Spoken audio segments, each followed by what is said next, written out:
नमस्कार, मैं हूं अद्वितीय त्रिपाठी और आप सबका पुनः स्वागत है हमारे YouTube चैनल अद्वितीय मैथ्स क्लासेस में। आज हम देखेंगे कक्षा 9 की प्रश्नावली 1.4 और जो कि पहला चैप्टर है संख्या पद्धति, उसी में जो चौथी प्रश्नावली 1.4 उसी को हम लोग देखेंगे। इससे पहले हमने कुछ घातांक और करनी के विषय में आप लोगों को बताया था इससे पहले वाले वीडियो में, और आज उसी श्रृंखला में हम आगे बढ़ते हैं और ये प्रश्नावली लेते हैं 1.4। उसमें पहला प्रश्न देखते हैं। चूंकि हमने प्रश्न लिखे नहीं, प्रश्न बहुत ही छोटे छोटे हैं, एक साथ देखते हुए ही चल रहे हैं। तो पहला प्रश्न, ये बुक है हमारे पास में एनसीईआरटी की कक्षा 9 के लिए जो उत्तर प्रदेश यूपी बोर्ड में चल रही है इस समय, और इसी में हम लोग देखते हैं प्रश्नावली 1.4। पहला प्रश्न क्या है, देखिए, बताइए नीचे दी गई संख्याओं में कौन कौन परिमेय है और कौन कौन अपरिमेय है। कौन कौन सी संख्याएं परिमेय है और कौन कौन सी संख्याएं अपरिमेय, हमको बताना है। पहला प्रश्न है, तो ये बताना है कौन सी परिमेय है और कौन सी परिमेय है तथा कौन सी अपरिमेय, कौन सी संख्याएं, सॉरी यहाँ पे संख्याएं लिख लीजिएगा, कौन सी संख्याएं परिमेय है और कौन सी संख्याएं अपरिमेय, ये उसका भाव समझिएगा, आप लोग किताब में भी देख सकते हैं।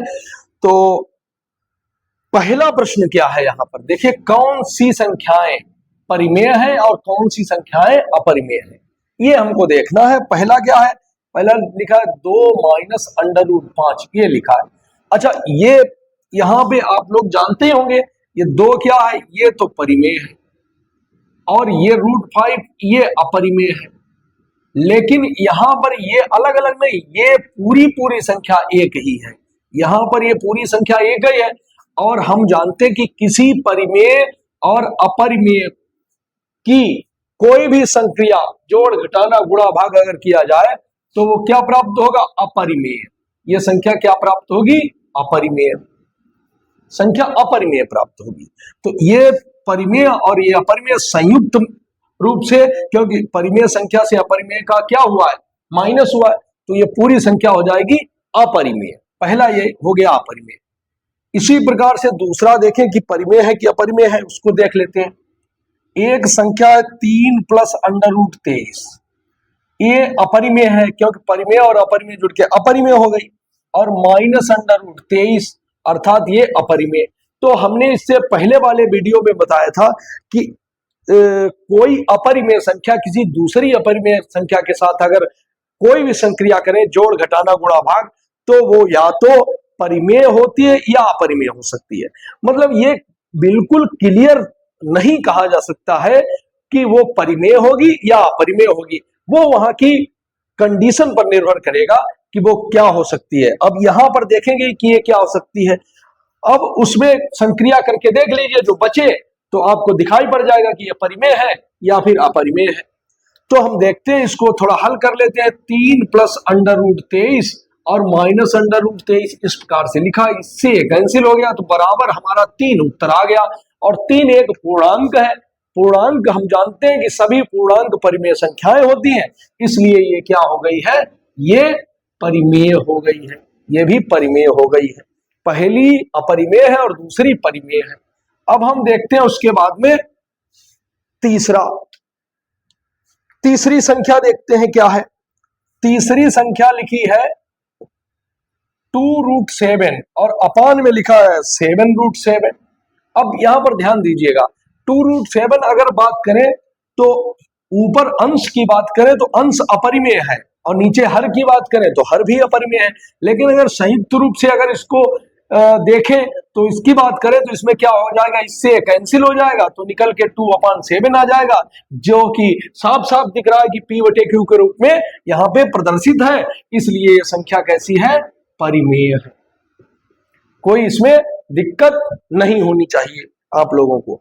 उसके बाद में चौथा क्या है, चौथा है 1/√2, 1/√2, 1/√2। तो एक क्या है, एक परिमेय है, √2 अपरिमेय है, और ये और हल हो भी नहीं सकती, इसलिए परिमेय को अपरिमेय से भाग दिया और ये चूंकि हल हो नहीं रही है तो ये पूरी संख्या क्या हो जाएगी, अपरिमेय।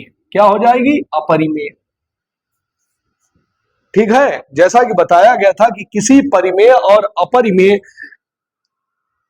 परिमेय तथा अपरिमेय संख्या का अगर कोई भी संक्रिया करें, जोड़ घटाना गुणा भाग, तो वो अपरिमेय भी हो सकती है, परिमेय भी हो सकती है। तो यहां पर ये स्थिति बन रही है, अपरिमेय है। 1/√2 देखने में ही अपरिमेय लग रही है क्योंकि ये अपरिमेय है, 1/√2। पांचवा क्या है, 2 पाई। क्योंकि हम जानते हैं कि पाई अपरिमेय है और उसके साथ में जो 2 है वो क्या है, परिमेय है। तो परिमेय और अपरिमेय का गुणा मिलकर यहां पर क्या बन जाएगा, क्या बन जाएगा बताइए, क्या बन जाएगा, परिमेय और अपरिमेय का गुणा यहां पर मिलकर बन जाएगा अपरिमेय। अपरिमेय। और ऐसे ही ऊपर वाले में था कि परिमेय था और उसको अपरिमेय से भाग दिया गया। कोई भी परिमेय और अपरिमेय संख्याओं का गुणा करें, चाहे भाग करें, चाहे जोड़े या घटाएं, वो सदैव अपरिमेय ही रहेगा, ये निश्चित था। ठीक है, अगर एक ऊपर भी अपरिमेय होता, नीचे भी अपरिमेय होता, तो वो अपरिमेय भी हो सकता था और परिमेय भी हो सकता था। ये बात आप लोग ध्यान रखेंगे। इसके बाद हम बात करते हैं सवाल नंबर 2 की। इसकी बात करेंगे सवाल नंबर 2 की। सवाल नंबर 2 क्या है, निम्नलिखित व्यंजकों में से प्रत्येक व्यंजक को सरल कीजिए। देखिए 3 + √3 ये दिया गया है और ये 2 + √2 दिया गया है।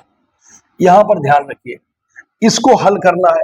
एक बात और समझ लीजिए कि कहीं पर भी जैसे ये लिखा है √3 लिखा है और √5 लिखा है, इनको हल होने का मतलब होता है इनका यहाँ पे करणी घात कितनी है, यहाँ 2 है, यहाँ 2 है, तो इनको संयुक्त रूप से अंदर आपस में गुणा कर लिया जाता है।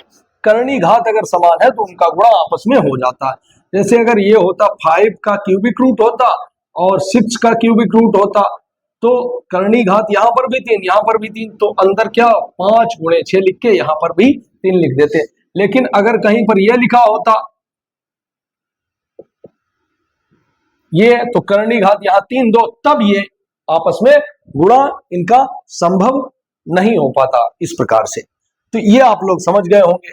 इसी प्रकार से हम एक पद ये लिखा, दूसरा पद ये लिखा, इनका हम लोग क्या करेंगे, गुणा। क्योंकि 2 ब्रैकेट लगे हुए हैं और 2 ब्रैकेट के बीच में जब कोई साइन नहीं होता है, कोई चिन्ह नहीं होता है, तो उसको हम क्या कहते हैं, ये आपस में गुणे में है। तो गुणे में होने का मतलब इनका हम कर देंगे गुणा और वही सरल हो जाएगा। तो इसका गुणा करेंगे, क्या हो जाएगा, देखिए इसमें क्या कहा गया, सरल करना है। तो इसका 3 का 2 से गुणा हुआ, पहले इधर इसका इसके साथ में 3 दूनी 6 हो गया, फिर 3 का 2 के साथ में, तो 3 चूंकि परिमेय 2 अपरिमेय, तो 3√2। इस प्रकार से, इसी प्रकार से ये लिखा जाएगा। तो इसमें √3 गुणा 2 लिखें या 2 को पहले लिख दें तो 2√3 और प्लस 3 दूनी 6 डायरेक्ट हम लिख रहे हैं यहाँ पे, और ये इसका यही उत्तर हो जाएगा क्योंकि और ये सरलीकृत रूप में नहीं आ सकता है। ये हो गया दूसरे का पहला। दूसरे का दूसरा अब हम लोग देखेंगे, और दूसरे का दूसरा क्या है, 3 + √3 और 3 - √3, ये इस प्रकार से है। और इसका भी उसी प्रकार से गुणा कर लेंगे, तो 3 का 3 के साथ में गुणा हो गया 9, 3 का इसके साथ में तो 3 √3, इसी प्रकार से इसका गुणा होगा तो ये हो जाएगा प्लस 3 √3। देखिए गुणा जब होता है तो साथ में चिन्हों का भी गुणा होकर चल रहा है। यहां पर चिन्ह क्या है, प्लस, यहां पर भी प्लस प्लस प्लस प्लस, ये सदैव ध्यान रखिए, प्लस गुणे प्लस बराबर प्लस, प्लस गुणे माइनस बराबर माइनस, माइनस गुणे प्लस बराबर माइनस, और माइनस गुणे माइनस बराबर प्लस। अर्थात असमान चिन्हों का गुणा सदैव माइनस रहेगा और समान चिन्हों का गुणा सदैव प्लस रहेगा। तो यहां पर जब कोई चिन्ह नहीं लगा होता है, शुरुआत में कोई चिन्ह नहीं लगाते हैं, तो वो प्लस होता है। तो यहां पर भी प्लस, यहां पर भी प्लस, तो +3 अर्थात प्लस 3 × 9। उसके बाद में 3 का यहां पर प्लस माइनस माइनस और 3 √3, उसी प्रकार से यहां पर प्लस और यहां पर भी प्लस, तो प्लस प्लस वही हमने प्लस लिखा और 3 √3। ये पहले लिख दिया, जो परिमेय होती है उसको हम पहले लिखते हैं, रूट वाली संख्या करनी वाली संख्या बाद में लिखते हैं, इतना। और चाहे तो √3 गुणे 3 लिखे तब भी कोई फर्क नहीं पड़ेगा, लेकिन ज्यादातर इसी प्रकार से लिखा जाता है। अब इसका हम इसके साथ में गुणा करते हैं, तो √3 जैसा कि हम जानते हैं √x मिलकर क्या हो जाता है, अगर इनकी गुणा करें तो वर्गमूल का चिन्ह हट जाता। उसी प्रकार से यहाँ और इसका जब गुणा होगा, पहले तो हम चिन्ह का गुणा करेंगे तो प्लस माइनस क्या हो जाएगा, माइनस, और √3 गुणे √3 3 हो गया। अब देखिए ये और ये इनका है तो बराबर, लेकिन ये माइनस का है, प्लस का, इसलिए कैंसिल हो गए। बचा कितना, 9 - 3 = 6। 9 में से 3 निकल गया, क्या बचा है, 6। तो इसका उत्तर 6 आ जाएगा। ध्यान रखिएगा, इसका उत्तर क्या आएगा, 6। अब अगर देखा जाए तो ये एक अपरिमेय संख्या है और ये भी एक अपरिमेय संख्या है, तो अपरिमेय और अपरिमेय का गुणा होके जो निकला है वो ये निकला है, और ये क्या निकला है, ये परिमेय निकला है। लेकिन ऊपर वाली जो संख्या है उसमें ये अपरिमेय है और ये भी क्या है, अपरिमेय है। अपरिमेय और अपरिमेय ऊपर जब गुणा हुआ तो टोटल मान अपरिमेय निकला है। तो ये निश्चित नहीं कि दो अपरिमेय संख्याओं का गुणा करेंगे तो अपरिमेय आएगा या परिमेय आएगा, तो कहीं पर भी परिमेय आ सकता, कहीं अपरिमेय आ सकता, जैसी स्थिति होती है वैसा वहां पे मान निकल के आता है। इतना आप लोग जान गए होंगे। अब हम बात करते हैं दूसरे का, दूसरा हो गया है, अब इसी का तीसरा खंड देखते हैं। दूसरे का तीसरा देखिए क्या है, दूसरे का तीसरा, इसमें लिखा है, प्रश्न है √5 + √2, इसका होल स्क्वायर है, वर्ग है। तो वर्ग निकालने के लिए सभी लोग जानते होंगे, एक तो एक फार्मूला होता है या उसी का 2 बार गुणा कर लेते हैं।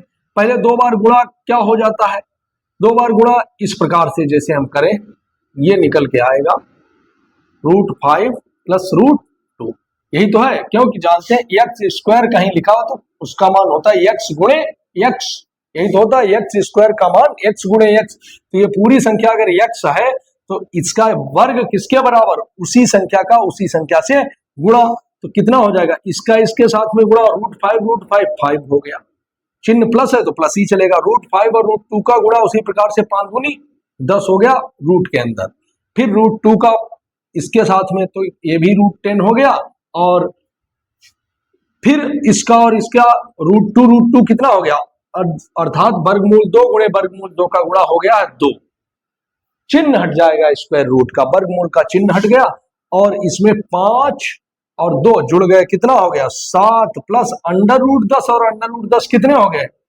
2 √10, 2 √10 या 2√10, ये हो गया, ये मान निकल के आ गया, और यही अपने सरलतम रूप में आ गया है।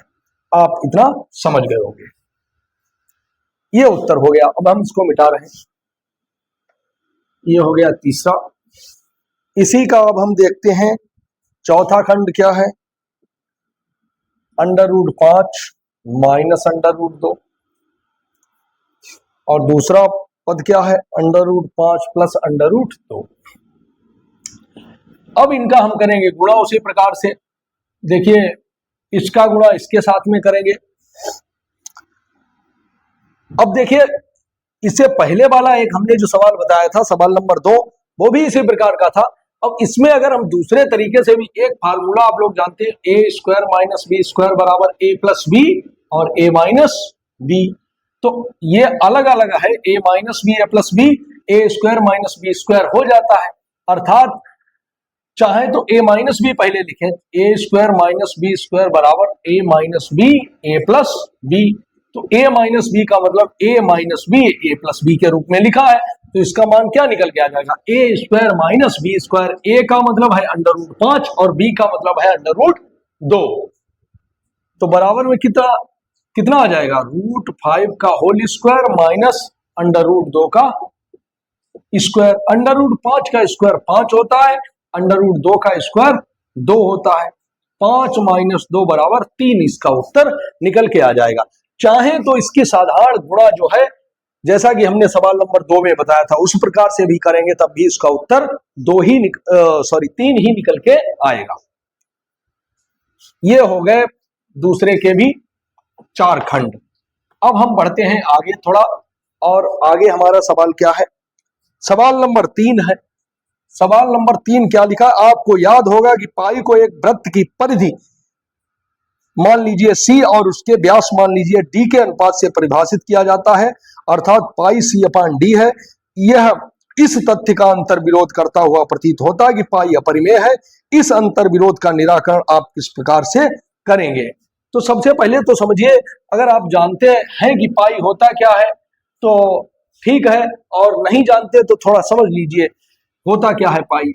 कि एक वृत्त बनाए, क्या बनाए, एक वृत्त। सभी लोग वृत्त के बारे में जानते होंगे, अंग्रेजी में इसे सर्किल कहते हैं।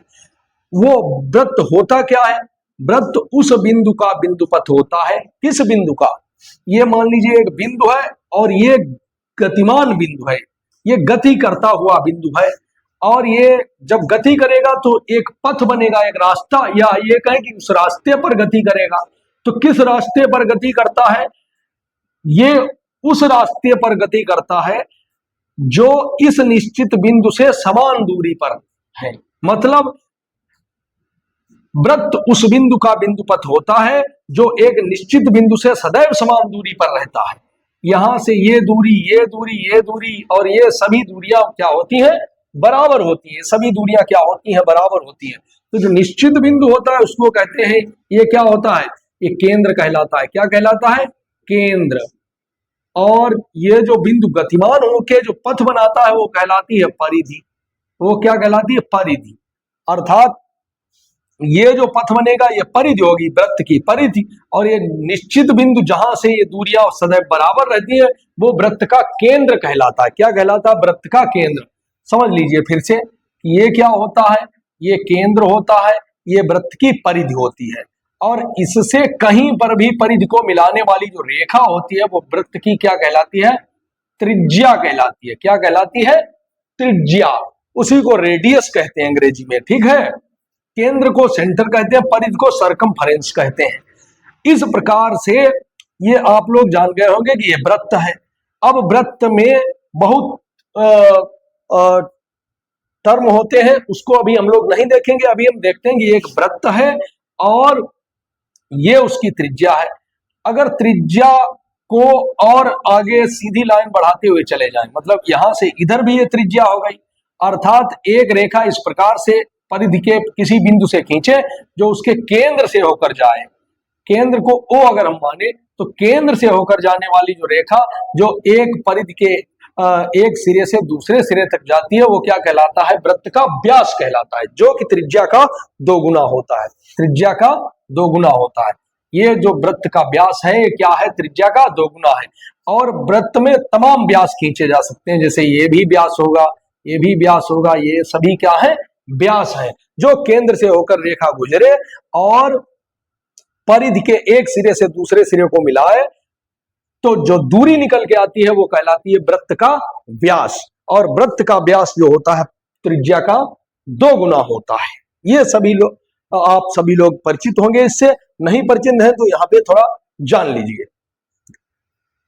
अब ये सभी लोग जान गए होंगे। तो अब हमने मान लीजिए एक वृत्त बनाया, इस प्रकार से ये वृत्त बना और उसकी ये परिधि को यहां से एक धागा लिया और ऐसे करके एक धागा यहां से रखा और इस प्रकार से ऐसे रखते हुए ये ऐसे नाप लिया और उसको सीधा करके उसको नाप लिया।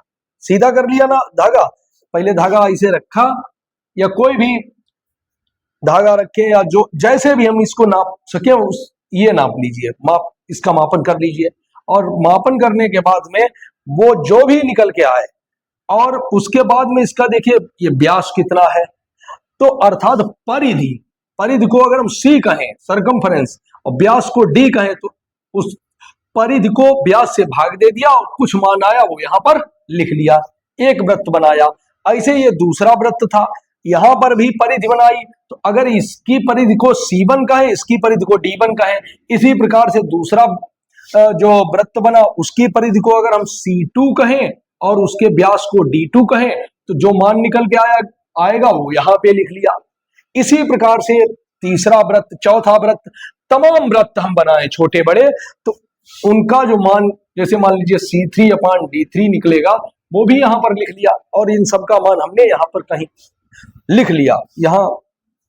तो यहां पर जो मान निकल के आ रहा है यहां पर, तो वो एक समान मान निकल के आ रहा है। उस जो समान मान निकल के आता है, अर्थात हम कह सकते हैं कि जो परिधि है और व्यास है, उनका जो रेशियो है, अनुपात है, वो हमेशा बराबर निकल के आ रहा है। दशमलव के कुछ स्थानों तक तो बराबर निकल रहा है, दशमलव के कुछ स्थानों तक तो बराबर निकल रहा है। अगर हम बहुत मेजरमेंट करें, बारीकी से मेजरमेंट करें, बारीकी से उसका मापन करें, तो दशमलव के कुछ स्थान तक वो मान निश्चित निकल रहा है, लेकिन कहीं कहीं कहीं न कहीं पर जो है मान वहां पे थोड़ा अलग हो जाता है। अब हम देखते हैं कि तो इसका मतलब क्या है कि ये हमने नापा, ये नापा, ये नापा, ये सब मान तो निकल रहे हैं, बराबर निकल रहे हैं, तो बराबर मान को ही हमने कह दिया है पाई। क्या कहा गया है? पाई। उसी को हम कह सकते हैं पाई।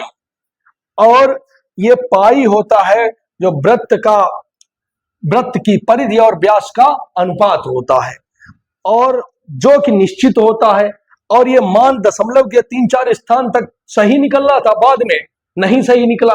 बाद में सही नहीं निकला, क्यों नहीं सही निकला? क्योंकि वहां पर हम लोग उतना क्लियर नहीं नाप सकते। किसी भी वस्तु की ये परिधि है, वो कहीं न कहीं तक हम लोग बिल्कुल एग्जैक्ट मापन कर ही नहीं सकते, क्योंकि जब हम लोग त्रुटि पढ़ेंगे आगे भौतिक विज्ञान में कक्षा 11 और 12 में चैप्टर है, तो बिल्कुल एग्जैक्ट उसका मापन हम लोग नहीं कर सकते हैं। और जब दोनों का एग्जैक्ट मापन कर नहीं पाएंगे, तो वहां पर कुछ न कुछ उसमें त्रुटि संभव है। जो त्रुटि संभव, इसके कारण ही उसका मान क्लियर निकल के नहीं आता है। तो जब क्लियर मान निकल के नहीं आता, तो कहीं न कहीं उन जो सभी जो अलग अलग हम लोगों ने परिधि और व्यास का अनुपात निकाला था, उसमें थोड़ा सा डिफरेंस निकल के आता है। थोड़ा सा क्या निकल के आता है? डिफरेंस, अंतर निकल के आता है। तो इस अंतर विरोध के कारण, ये अंतर विरोध ये क्या है? ये अंतर विरोध इसलिए आता है, पाई का तो मान निश्चित होता है, पाई का मान अपने आप में निश्चित होता है, ये मान निश्चित होता है, लेकिन ऐसा मान होता है कि ये कभी पूर्णता निकलता नहीं है, पूर्ण नहीं निकलता, इसलिए ये क्या होता है? अपरिमेय होता है। अपरिमेय।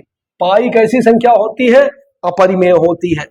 पाई अपरिमेय होती है। लेकिन परिधि और व्यास का जो रेशियो होता है, वो क्या होता है भाई? परिधि कहीं पर भी नापेंगे और व्यास नापेंगे, तो जो अनुपात आएगा, अनुपात को अगर हम कहीं पर भी लिखेंगे, तो वो समझो P/Q के रूप में व्यक्त हो गया, जो कि है परिमेय। जो कि क्या है? परिमेय है। अब यही बात, ये अंतर विरोध यहां पे लग रहा है कि P/Q जो परिधि और व्यास का जो अनुपात है, परिधि और व्यास का जो अनुपात है, वो P/Q के रूप में है, तो परिमेय है। तो वही मान तो पाई है, तो वो क्यों अपरिमेय हो गया? तो हम इसलिए कह सकते हैं कि वो निश्चित नहीं हम लोग नाप सकते हैं, इसलिए जो पाई होता है वो अपरिमेय होता, और ये क्या होता है? परिमेय होता। इसको इस प्रकार से कह सकते हैं। आप लोग आगे और पढ़ेंगे, तब हम लोग और अच्छी तरीके से इसको जानेंगे। अगर कुछ इसमें नहीं समझ में आया हो, तो इसका हम एक अलग से वीडियो बनाने का प्रयास करेंगे, उसमें समझाने का आप लोगों को प्रयास करेंगे। अब हम देखते हैं अगला प्रश्न, सवाल नंबर 4। सवाल नंबर 4 क्या है, देख लेते हैं। प्रश्न नंबर 4, संख्या रेखा पर 9.3 √9.3 को निरूपित कीजिए। संख्या रेखा पर 9.3 रूट को निरूपित कीजिए, को निरूपित कीजिए। अब एक बात समझ लीजिए, कोई भी संख्या हो, कोई भी वास्तविक संख्या का वर्गमूल है, और जो पूरा पूरा नहीं निकल रहा है, अर्थात अपरिमेय रूप में है, तो उसको कैसे हम संख्या रेखा पर प्रदर्शित करेंगे, इस बात को यहां पर देख लीजिए। कैसे प्रदर्शित करेंगे, ध्यान दीजिएगा कि पहले तो हम सभी के लिए एक उपपत्ति दे देते हैं, किस प्रकार से मान निकलता है। उसके बाद में कोई भी मान हो, हम इस प्रकार से निकाल लेंगे। तो कैसे प्रदर्शित करेंगे ध्यान दीजिए। अगर हम इसी को बात करें तो क्या 9.3 के लिए हम यहां से दूरी 9.3 मान लें। ये 9.3 कैसे मानते हैं 9.3? 9.3 इस प्रकार से दूरी लें कि 0.1, 0.2, 0.3, 0.4 इस प्रकार से ये इसके 10 खंड करें तो 10 खंड यानी 1, 2, 3, 4, 5, 6, 7, 8, 9, 10, जो 10 खंड होने के बाद में वो एक भाग होगा। इसी प्रकार से 2 भाग, इसी प्रकार से 3 भाग, और उसके बाद में ये छोटे भाग हैं वो 3 भाग और ले लीजिए, वही हो जाएगा वो। अच्छा 9 है तो 9 भाग कीजिए इनके, 1, 2, 3, 4, 5, 6, यहाँ पे बन नहीं पाएगा तो हम और छोटे छोटे भाग करेंगे। तो इस प्रकार से भाग करते हैं। मान लीजिए ये दूरी है 1, ये 2, ये 3, 4, 5, 6, 7, 8 और ये 9 और यहां पर है 9.3। ये बिंदु है, ये बिंदु मान लीजिए है बी और ये मान लीजिए सी बिंदु है। समझ गए कि नहीं? अब उसके बाद में यहां से 9.3 से इकाई दूरी और नाप लीजिए। कितनी इकाई? मतलब जो ये दूरी थी उसके बराबर, इनके इनके जो ये चिन्ह लगाए थे इसके बराबर। अब यहां से जो ये बिंदु मान लीजिए बी सी और इसको मान लीजिए डी मान लीजिए। अब बी डी का मध्य बिंदु लीजिए। मध्य बिंदु कैसे लिया जाता है आप लोग जानते ही है कि यहां से को आधे से अधिक दूरी लेकर एक कोई चाप ऊपर लगाइए, एक चाप नीचे लगाइए और वही दूरी से बिंदु डी को प्रकार की नोक यहां पे रहेगी और एक चाप ये और ऐसे लगाएंगे तो इस प्रकार से जो लाइन खींच देते हैं, लंब खींच देते हैं, तो ये क्या होता है, ये बीडी रेखा को समद्विभाजित करता है और जो बिंदु निकल के आता है वो क्या कहलाता है, वृत्त का केंद्र कहलाता है। अर्थात सॉरी, इस रेखा का अर्ध इस रेखा का अर्धक कहलाता है। ये बिंदु जहां पर भी होता है वो इस रेखा को 2 अलग अलग बराबर भागों में बांट देता है। इस बिंदु से क्या करेंगे, इस बिंदु को हम केंद्र मानकर, इस बिंदु को केंद्र मानकर एक त्रिज्या लेंगे। इस बिंदु को केंद्र मानकर त्रिज्या कितनी लेंगे, जैसे ये बिंदु मान लीजिए ओ हो गया तो ओ भी त्रिज्या लेकर ओ भी बराबर ओडी के होगा, क्योंकि ये बीडी का ही तो मध्य बिंदु है। तो बीडी का मध्य बिंदु, किसी रेखा का मध्य बिंदु यहाँ है तो समझिए यहां से ये दूरी बराबर, यहां से ये दूरी बराबर, तो ये दोनों यहां से ये और यहां से ये दूरी बराबर है, इसलिए OB बराबर OD क्या होगा, OB बराबर OD और OB बराबर OD त्रिज्या लेकर केंद्र क्या मानेंगे O और एक अर्धवृत्त बना लीजिए। क्या बना लेंगे, अर्धवृत्त। क्या बना लेंगे, अर्धवृत्त। इसको मिटा देना है, ऊपर जो सवाल लिखा है, एक अर्धवृत्त बना लेते हैं। क्या बना लेते हैं, अर्धवृत्त बना लेते हैं। और ये अर्धवृत्त बनाते ही, ये हमने अर्धवृत्त बना लिया, फिर क्या करते हैं कि बिंदु सी पर एक लंब खींचते हैं। लंब आप लोग खींचना जानते होंगे कि इस प्रकार से, इसको मान लीजिए एक लंब खींच लिया, अभी हम अलग बता देंगे। ये लंब खींच लिया और ये लंब ने इस जो अर्धवृत्त की परिधि को बिंदु ई पर काटा या प्रतिच्छेद किया, तो जो ये दूरी हो जाएगी CE, ये किसके बराबर होगी, ये जो CE दूरी होगी ये √9.3 के बराबर होगी। यहां से यहां तक दूरी अगर 9.3 ली गई है तो ये √9.3 निकल के आएगी। अब ये दूरी √9.3 है, इसी को अगर हम संख्या रेखा मान लें, इसी को क्या मान लें, संख्या रेखा, तो यहीं से ये दूरी क्या करें, ये दूरी हम उठा लें, क्योंकि यहां से हम चले थे, कहां से चले थे, यहां से, और √9.3 हमको प्रदर्शित करना है। कितना प्रदर्शित करना है, √9.3। तो चाहे तो अलग हम एक रेखा बना लें, एक रेखा बनाते ही और ये इकाई इकाई दूरी के जो कि यहाँ पर चिन्ह लगाए थे उतनी उतनी ही दूरी के हम लोग चिन्ह लगा लें। वहां पर लिख दें 1, 2, 3 ऐसे ही लिख सकते हैं। तो 1, 2, 3 इस प्रकार से लिख सकते हैं। √9.3 जहां पर भी निकल के आएगा, कहां निकल के आएगा, √9.3, 3 के आगे निकल के आएगा, यहां पर निकल के आएगा। कैसे? ये दूरी यहां से अगर हम यहां से चाप लगाएं इस प्रकार से, इस दूरी को ही इसमें चाप लगा लें यहां से ऐसे, ये क्या हो जाएगा, ये दूरी हो जाएगी, या ये बिंदु जो निकल के आएगा वो क्या हो जाएगा 9.3 का रूट, अंडर रूट 9.3 होगा। अब ये क्यों होता है इसको हम लोग थोड़ा जान लें, क्यों होता है, क्योंकि ये दूरी अभी तो हमने कह दिया कि अंडर रूट 9.3 है, अब ये क्यों है इसको थोड़ा हम लोग यहाँ पे सुनिश्चित कर लेते हैं कि ये दूरी 9.3 अंडर रूट 9.3 है या फिर नहीं है। इसको हम लोग थोड़ा क्लियर कर लेते हैं, इसको हम मिटा देते हैं। इसको कैसे क्लियर करेंगे ध्यान दीजिएगा कि मान लीजिए एक दूरी हम पहले एक व्यापक यहाँ पर फार्मूला, अब व्यापक रूप से इसको हम सिद्ध करेंगे।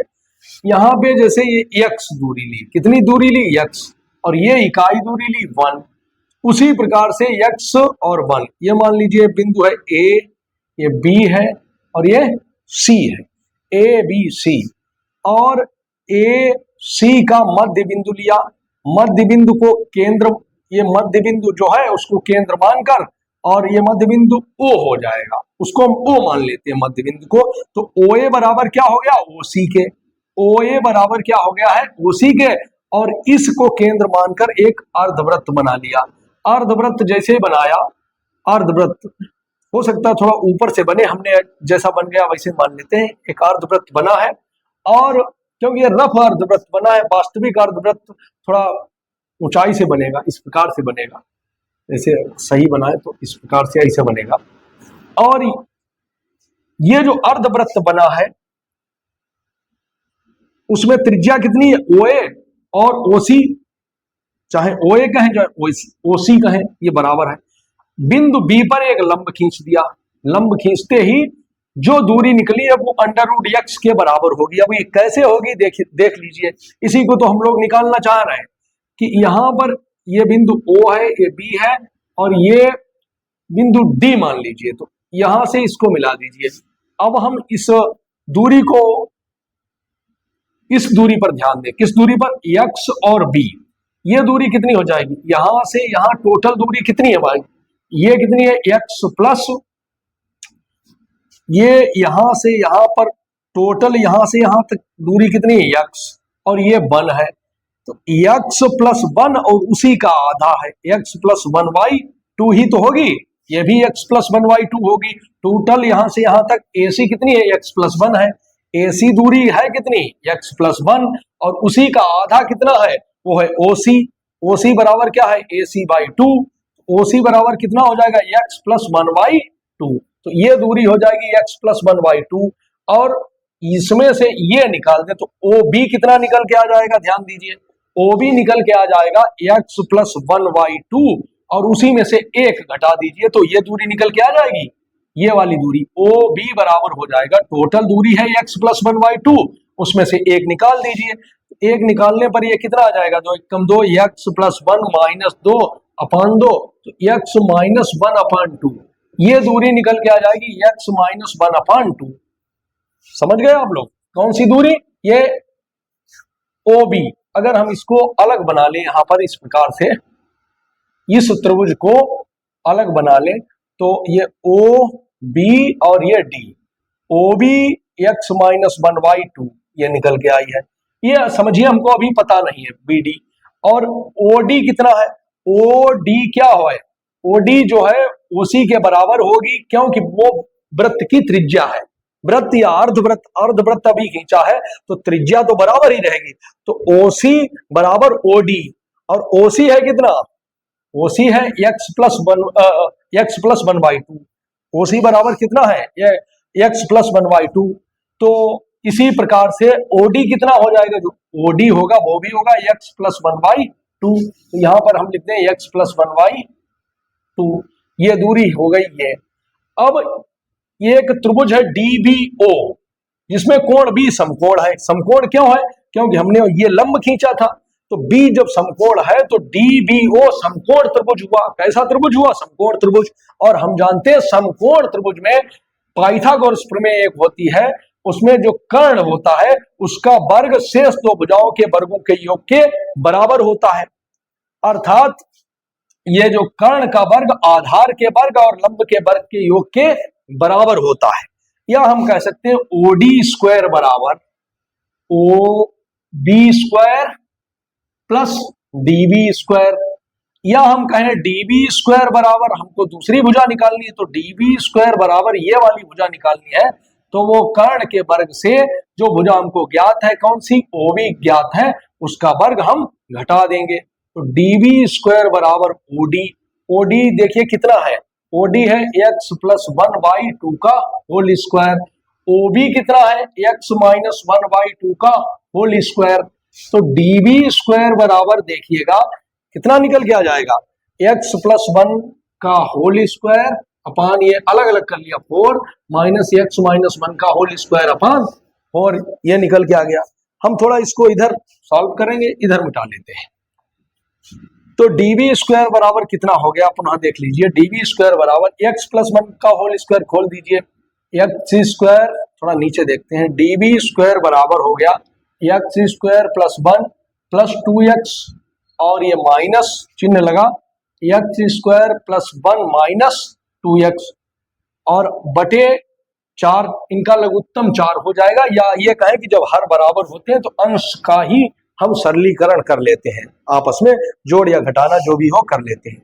तो डीबी स्क्वायर बराबर कितना हो गया, x square plus 1 plus 2x और माइनस का अंदर गुणा माइनस एक्स स्क्वायर माइनस 1 और प्लस 2x माइनस माइनस भी प्लस हो गया, और ये है 4। तो देखिएगा एक्स स्क्वायर से ये कैंसिल, एक से एक कैंसिल हो गया, तो 2x और 2x कितना हो गया 4x और बटे में 4 है, ये किसके बराबर चल रहा है, डीबी स्क्वायर के बराबर, 4 से 4 कैंसिल हो गया, तो डीबी का वर्ग बराबर x है, तो डीबी बराबर कितना हो जाएगा अंडर रूट एक्स, किसके बराबर हो गया अंडर रूट एक्स।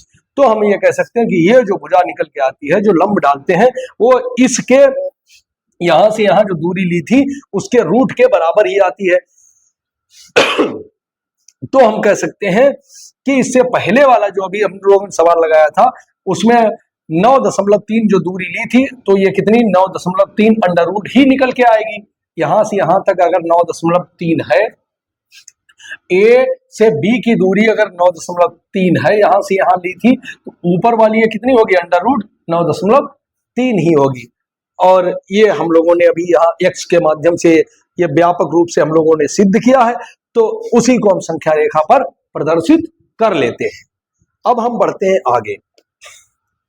आप लोग समझ गए होंगे, अगर इन सवालों में कोई समस्या आ रही हो तो आप हमें बता सकते हैं, इसको हम पुनः समझाने का प्रयास करेंगे। अब हम इसके आगे देखते हैं, अगला प्रश्न क्या है। प्रश्नावली 1.4 के बाद आगे देखेंगे जो भी प्रश्नावली होगी। फिलहाल अभी 1.4 चल रही है और उसी में सवाल नंबर 5 है, क्वेश्चन नंबर 5 है, निम्नलिखित के हरों का परिमेयीकरण कीजिए। इसमें करना क्या है, हरों का परिमेयीकरण। परिमेयीकरण आप लोग जानते हैं कि हर कैसे होंगे, इसमें अपरिमेय होंगे और उसी का परिमेयीकरण कर दिया जाता है। परिमेयीकरण कैसे किया जाता है, सवाल के हिसाब से ही हम लोग देखते हैं, जब सवाल जैसा आएगा उसी के माध्यम से समझने का प्रयास करेंगे। पहला सवाल है 1/√7। देखिए, अगर नीचे इस प्रकार की कोई संख्या लिखी हो, जैसे अंडर रूट एक्स लिखी हो, तो ऊपर नीचे उसी संख्या से गुणा कर दिया जाता है, उसी करणी संख्या से गुणा कर देते हैं, तो नीचे क्या बन जाता है, ये और ये परिमेय बन जाता है, इसका गुणा एक्स आ जाएगा। तो इसमें हम किससे गुणा कर देंगे, अंडर रूट 7 और अंडर रूट 7 से। अंश और हर में गुणा करने पर उसके वास्तविक मान पर कोई प्रभाव नहीं पड़ता है। हम जानते हैं कि क्योंकि अंडर रूट 7 से गुणा किया है, अंडर रूट 7 से भाग भी दिया है, अर्थात गुणा भी किया है, भाग भी दिया, या हम ये कहें कि अंश में भी गुणा किया, हर में भी गुणा किया, तो उसका मान क्या है, वो 1 से ही तो गुणा किया है। आपस में अगर ये कैंसिल हो जाएंगे, ये तो कैंसिल हो ही जाएंगे, तो 1 से गुणा किया है, तो 1 से गुणा करने पर कोई प्रभाव नहीं पड़ता है। तो हम कह सकते हैं कि इसके मूल मान पे कोई प्रभाव नहीं पड़ रहा, बस हम उसको थोड़ा चेंज कर रहे हैं, हर को परिमेय बनाने के लिए प्रक्रिया कर रहे हैं। तो ये कर क्यों रहे हैं, ये हर परिमेय बन जाए, क्योंकि हर का परिमेयीकरण करना। क्या करना है, परिमेयीकरण करना। ऊपर बन गया अंडर रूट 7, नीचे क्या बन गया 7, तो ये परिमेय हो गए। हर परिमेय हो गया, संख्या परिमेय नहीं हुई है, हर परिमेय हो गया, और यही इसको यही उत्तर हो जाएगा इसका √7/7। अगला क्या है, इसके बाद में देखते हैं अगला है 5वें का दूसरा 1/√7 - √6। जब इस प्रकार की कोई संख्या लिखी रहे 1/√a - √b, इस प्रकार की कोई, थोड़ा बड़ा लिख देते हैं √a - √b, तो करते क्या है, उसके संयुग्मी, संयुग्मी क्या होता है √a + √b, और उसी से ऊपर नीचे कर लेते हैं गुणा, ये आप लोग जाने। और तो यहां पर किससे गुणा कर लेंगे, √7 - √6, √7 माइनस है तो प्लस से गुणा कर लेंगे, अगर प्लस होगा तो माइनस से, माइनस होगा तो प्लस वाले चिन्ह से उसमें गुणा कर लेते हैं। अपोजिट साइन वाला जो उसका निकल गया था उसी को हम संयुग्मी कहते हैं। तो √7 - √6 है तो √7 + √6, और √7 + √6 ऊपर भी और नीचे भी, उससे हमने क्या कर लिया है, गुणा। देखिए ऊपर क्या हो गया, √7 + √6, क्योंकि एक के साथ में इतना ही गुणा हो गया। नीचे देखिए हम लोग एक फार्मूला जानते हैं, a², अगर a + b, a - b बराबर क्या होता है, a² - b² होता है, a² - b², अर्थात a - b, a + b, a² मतलब √7 का स्क्वायर और -√6 का स्क्वायर, तो ये कितना, √7 + √6 और अपान में 7 - 6 निकल के आ जाएगा, √7 + √6 और बटे 1, वो लिखेंगे नहीं, बटे 1 की कोई जरूरत नहीं है, तो ये उत्तर यहां पे आ जाएगा। हर इसमें क्या बन गया, हर का मान 1 हो गया, जो कि परिमेय हो गया है, इसको हम मिटा देते हैं। उसके बाद में देखते हैं अगला, अगला क्या है, अगला है 1/√5 + √2। इसमें किससे गुणा कर देंगे, √5 - √2 से, और इधर भी √5 - √2 से। जैसे ही ऊपर गुणा किया तो क्या निकल के आ गया, √5 - √2, नीचे वही formula a + b, a - b, formula कहें या सर्वसंख्या कहें, ये बीजगणितीय सर्वसंख्याएं होती हैं, a + b, a - b बराबर a² - b²। a² का मतलब है √5 का स्क्वायर, और b का मतलब है √2 का स्क्वायर, बराबर क्या है, क्या निकल के आ गया, √5 - √2, और 5 का √5 का वर्ग 5 हो गया, और √2 का वर्ग 2 हो गया, तो कितना निकल के आ गया, √5 - √2 अपान 5 में से 2 गया 3, हर में क्या आ गया, 3, हर परिमेय हो गया, बस यही उत्तर हो गया। क्योंकि हमको और कुछ नहीं करना है, हर का परिमेयीकरण करना है, अर्थात हर को परिमेय बना देना है, ये आंसर हो जाएगा। उसके बाद देखते हैं अगला छठा, छठा क्या है, सॉरी छठा नहीं है, पांचवें का ही चौथा, 1/√7 -1/√2, इसके संयुग्मी से भी ऊपर नीचे गुणा कर देंगे, किससे कर देंगे, √7 + √2, √7 + √2, ऊपर तो भाई हो गया √7 + √2, और नीचे भाई a² - b², अर्थात √7 का स्क्वायर - √2 का स्क्वायर, तो बराबर √7 + √2, नीचे √7 का वर्ग 7, 2 का वर्ग, √2 का वर्ग 2, तो ये बराबर में कितना हो जाएगा, √7 + √2, और अपान में 7 में से 2 निकल गए, कितने बचे, 5, जो कि परिमेय हो गया, नीचे परिमेय हो गया, बस यही उत्तर इसका हो गया है। इससे ये प्रश्नावली 1.5 यहीं पर समाप्त हो जाती है। अब हम मिलेंगे अगली प्रश्नावली में और देखेंगे, ये प्रश्नावली सॉरी 1.4 थी, और आगे मिलेंगे 1.5 अगली प्रश्नावली में। तब तक के लिए नमस्कार, जय हिंद।